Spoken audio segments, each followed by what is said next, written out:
Aku pengen tanya nih, eh, kalau gitu apa sih yang harus dipersiapkan yang bisa dicicil untuk orang atau buat teman-teman individu yang punya keinginan untuk berkarir sebagai seorang notaris? Apa yang bisa dipersiapkan di sini?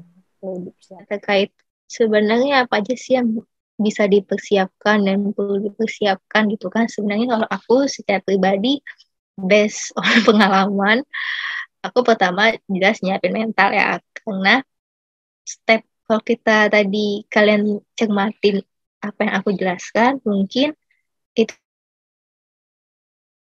kalau misalnya Kenapa? Kenapa? teman-teman, kalau tadi aku jelasin tadi sebelumnya, kan itu step notaris kan lumayan panjang dan kemudian apa namanya dan lumayan memakan waktu gitu. Jadi pertama yang aku siapkan adalah tentunya mental, jangan sampai nanti aku ngedown di tengah. Artinya gini, ketika kita melihat teman-teman kita yang udah satal ibaratnya kayak udah ada pekerjaan, kemudian udah menghasilkan uang dan lain sebagainya, kita mungkin akan berpikir bahwa, duh cepet banget ya teman aku, seenggaknya, aduh teman aku udah bisa nih dapat cuan gitu, oh teman aku udah kerja nih dan lain sebagainya lah pokoknya. Nah, jangan sampai hal-hal kayak gitu itu malah membuat kita berpikir bahwa, aduh kok aku jadi nggak sukses ya, aduh kok aku lama banget ya dan lain sebagainya. Jadi kayak akan menjatuhkan mental kita secara perlahan kayak gitu. Jadi kayak ya udahlah, kita kayak kacamata kuda aja, lurus ke depan, lihat apa yang kita tuju dan kemudian kita fokus. Terus yang kedua, aku balik kayak ke awal tadi, teman-teman harus sedari kuliah, khususnya dari pengumpulan syarat utama itu harus sarjana hukum. Nah, itu teman-teman udah harus apa namanya mempersiapkan materi-materi gitu, kayak aku udah punya catatan sendiri, aku udah paham materi-materi sama perkuliahan. Jadi teman-teman nanti ketika berpraktek ke S2, kemudian praktek magang dan akhirnya buka kantor, itu akan berguna gitu, akan berguna banget. Makanya aku secara pribadi aku tuh punya catatan S1, catatan S2, punya catatan seminar sendiri. Jadi aku tuh kayak punya catatan banyak gitu, catatan seminar, kuliah, catatan S1, kuliah S1, kuliah S2 gitu, aku pecah-pecah gitu. Jadi ketika nanti aku buka kantor dan aku magang, aku tuh punya catatan yang bisa aku buka lagi untuk review-review, kemudian kok ada yang lupa-lupa gitu. Karena kita kan manusia kan lupa dan lupa ya.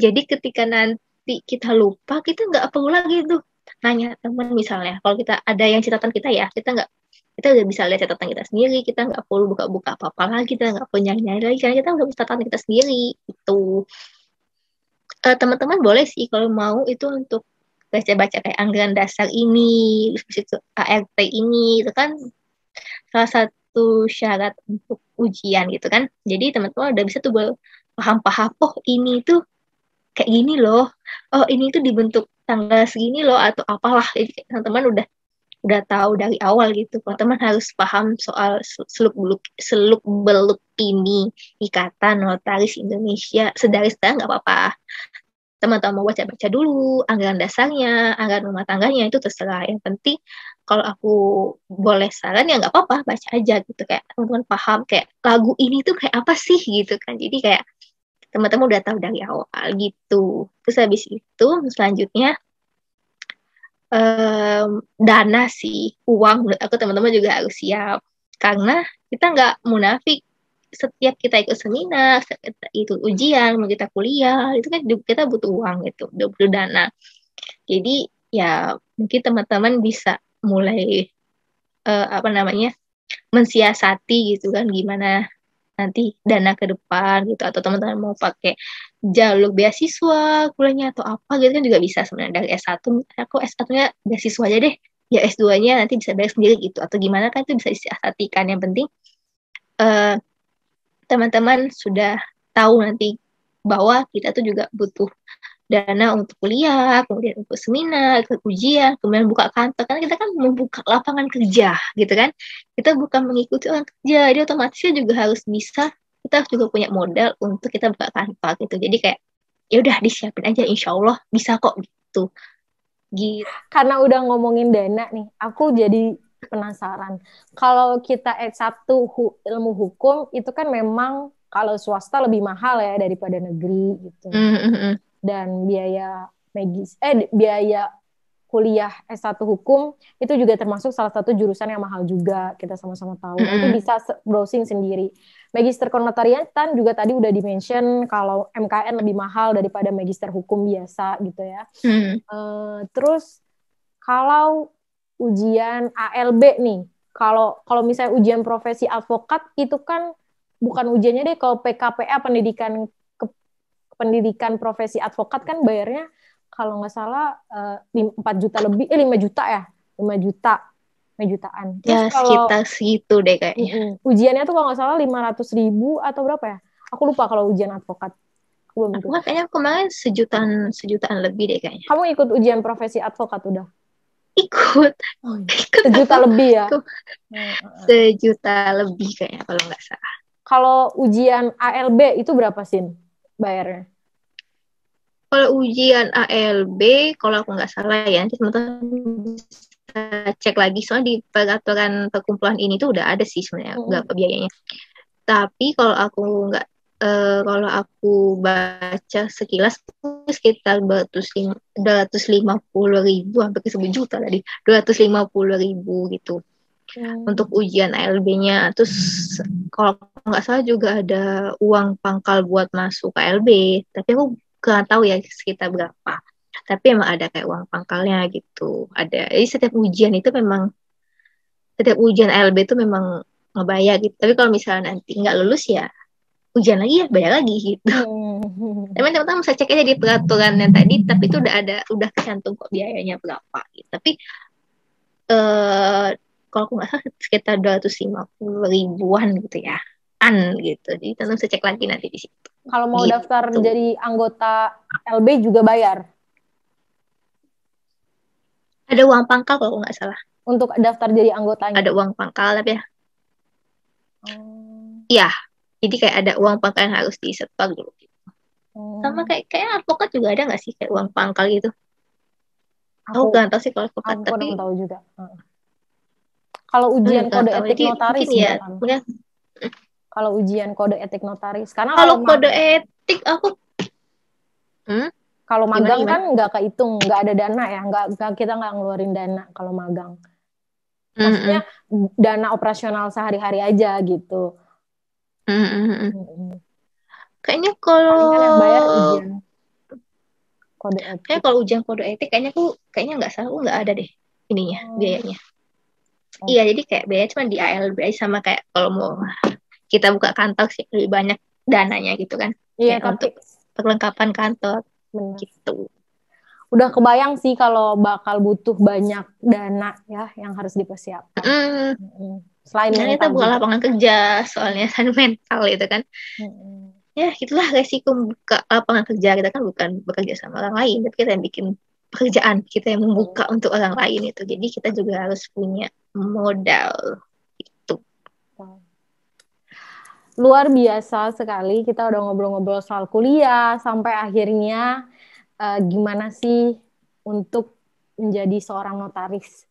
Aku punya pertanyaan sebelum terakhir, Ci. Belum Jadi aku terakhir. lupa ngebahas sebenarnya kerja notaris itu gampangnya gimana sih, Sin, untuk dipahamin sama orang awam gitu, untuk teman-teman yang belum tahu kerjaan notaris itu gimana, ngapain gitu. Oh, kalau kalau kita apa namanya melihat mendengar dari omongan orang, pasti orang pada bilangnya notaris itu nggak tanda tangan doang Mm-mm. selesai gitu. Jadi kayak jadi nggak tanda tangan doang. Padahal sebenarnya kerjanya itu bukan tanda tangan doang, tapi apa yang diinginkan para pihak gitu. Jadi pihak ini mau apa, ya kita bikin aktanya. Pihak ini mau apa, kita bikin aktanya. Jadi kayak kita bikin aktanya, ini secara kita pakai kacamata kuda, kita pakai pemahaman yang bisa dipahami oleh orang banyak ya. Jadi kayak kita bikin akta yang kemudian akta tersebut itu keinginan para pihak. Udah kita bikin jasa konsultasi juga, kita jasa konsultasi. Jadi kayak sebelum bikin akta itu biasanya klien bakal konsultasi baiknya gimana, kemudian eh, pasti banyak pertanyaan klien, mungkin kayak aku harus nyiapin apa aja nih untuk bikin ini, Atau misalnya, kalau misalnya kasusnya seperti ini, aku bisa nggak bikin akta ini gitu misalnya, tentang apa tentang ini. Nah, itu kita sebagai notaris juga harus memberikan edukasi gitu, atau penyuluhan hukum terkait kasus-kasus yang dihadapi oleh klien gitu. Habis itu kita juga bisa melakukan pengesahan tanda tangan. Jadi kayak nanti ada juga klien yang mungkin dia sudah membawa perjanjian sendiri, kemudian nanti tanda tangan depan notaris juga bisa. Jadi kayak klien udah bawa perjanjian sendiri, kemudian nanti tanda tangan di depan notaris gitu. Itu juga ada. Jadi kayak notaris mengesahkan aja, oh bahwa tanggal sekian sudah tanda tanganin perjanjian ini gitu, dan lain sebagainya. Tapi secara overall, notaris itu adalah pejabat yang membuat akta gitu, akta otentik. Dah, itu aja. Tadi akta-akta yang memang, akta otentik itu kan akta yang memang dipastikan secara awam ya deh, dijamin kalau memang akta itu tuh memang akta yang sebenar-benarnya gitu. Jadi kayak bukan akta di bawah tangan yang kayak ya emang cuma dibuat oleh dua belah pihak, kemudian ada saksi gitu. Tapi kalau akta otentik itu memang di depan pejabat yang berwenang, yaitu notaris gitu. Jadi secara awam sih ya, pejabat pembuat akta, gitu. Pejabat umum yang membuat akta gitu. Lalu kemudian kalau ada yang bingung nih, terus bertanya-tanya, lalu apa bedanya sama PPAT? Kan itu pejabat pembuat akta tanah juga, gimana tuh? Iya, betul sekali. Kalau PPAT gini aja deh, singkatnya itu PPAT itu juga pejabat umum pembuat akta otentik yang berkaitan dengan tanah gitu. Tapi PPAT itu memang dia disempitkan tugasnya. Jadi cuman beberapa beberapa hal aja yang bisa dia buat, misalnya akta jual beli, kemudian akta tukar menukar, kemudian pembagian hak bersama, terus pemberian hak tanggungan, terus dan lain sebagainya, ada 8 gitu. Nah, selebihnya akta-akta yang berkaitan dengan tanah itu dibuatnya oleh notaris. Jadi notaris itu nggak boleh tuh, misalnya kalau memang dia udah akta jual beli ya buatnya di depan PPAT gitu, bukan di depan notaris gitu. Tapi memang notaris punya kewenangan untuk membuat akta-akta yang berhubungan dengan tanah, tapi di luar tugas dari PPAT. Sama-sama pejabat umum gitu. Tapi beda kewenangan gitu ya. Beda kewenangan. Memang suka ada ketukar sih, notaris juga bisa bikin akta tanah, ya tapi bukan akta tanah yang ditugaskan kepada PPAT gitu. Tapi jalur untuk menjadi seorang PPAT itu sama dengan jalur untuk menjadi seorang notaris atau beda? Beda. Jadi kalau PPAT singkatnya gini, ya sama-sama harus lulus SH. Harus SH dulu, kemudian lulus MKN, atau pelatihan memang yang dibuat oleh kantor pertanahan. Kalau nggak, jadi kayak memang ada jual-jual, bisa teman-teman lulus MKN atau teman-teman ikut pelatihan yang dibuat sama kantor pertanahan gitu. Tapi pada umumnya teman-teman yang PPAT itu yang lulusan MKN biasanya gitu. Kemudian udah lulus MKN, teman-teman ikut magang juga, ada 2 magang gitu, ada magang di kantor PPAT sama magang di kantor BPN, Badan Pertanahan Nasional. Nah, itu durasinya 6 bulan, jadi di kantor PPAT 6 bulan, kemudian di kantor BPN itu 6 bulan, dan tidak boleh di waktu yang sama. Jadi nggak boleh magang di BPN kemudian magang di kantor PPAT juga, jadi harus 2 waktu yang terpisah gitu. Jadi kalau mau BPN dulu BPN dulu, kalau mau PPAT dulu, tapi yang penting dia 6 bulan masing-masing gitu. Kemudian itu juga ada ujian, jadi ada ujian PPAT juga, lulus dulu, kemudian baru ada pelatihan peningkatan kualitas PPAT juga. Nah, setelah itu baru bisa tuh ngajukan pengangkatan, terus disumpah. Stepnya memang lebih lebih singkat daripada notaris, tapi sebenarnya biasanya yang ikut notaris ikut PPAT juga biasanya, karena kan sejalan gitu kan. Jadi teman-teman pasti kalau ngelihat pelang notaris itu pasti dia minimal notaris dan PPAT. Ya, itu udah paling minimal itu. Nah, jadi nggak heran kalau misalnya memang banyak banget notaris yang kemudian maksudnya calon-calon notaris yang kemudian dia juga ikuti persyaratan-persyaratan untuk jadi PPAT. Nanti dia titelnya notaris dan PPAT siapa gitu. Oke, menarik banget ya. Luar biasa. Suaraku Masya putus-putus Allah, nggak? alhamdulillah. Nggak. Enggak, alhamdulillah enggak. Nggak. Oh ya. Ini udah ada di ujung akhir pembahasan topik kita pada malam hari Masya ini. Allah, Dan enggak sabar, enggak sadar banget udah tinggal ujung. Kayak baru sebentar banget. Kayak tapi udah mau di ujung aja nih. ada satu pertanyaan penutup yang pengen aku tanyain dan selalu aku tanyain ke pemateri-pemateri yang sharing di channel YouTube-ku.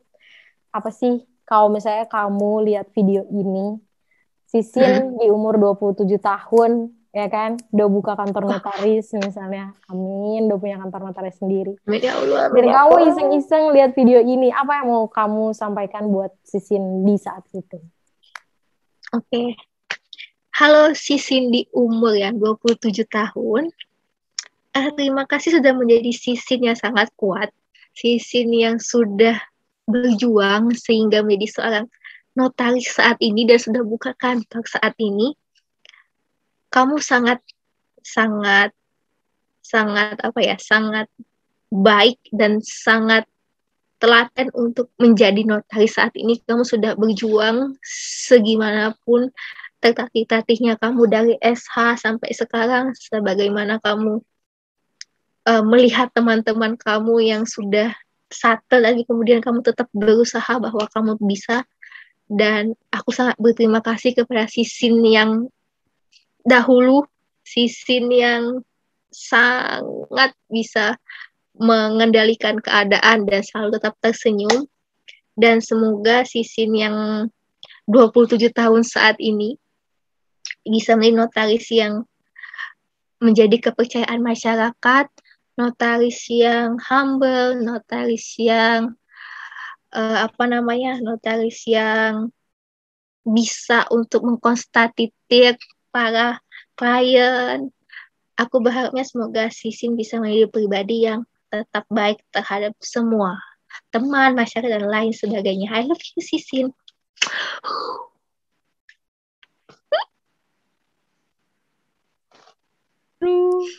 Luar biasa sekali. Semoga kita bantu doanya, semoga kawanku ini bisa jadi seorang notaris yang berintegritas dan bermanfaat buat orang Amin ya banyak. Allah. Amin, Amin amin. ya Rabbal Alamin.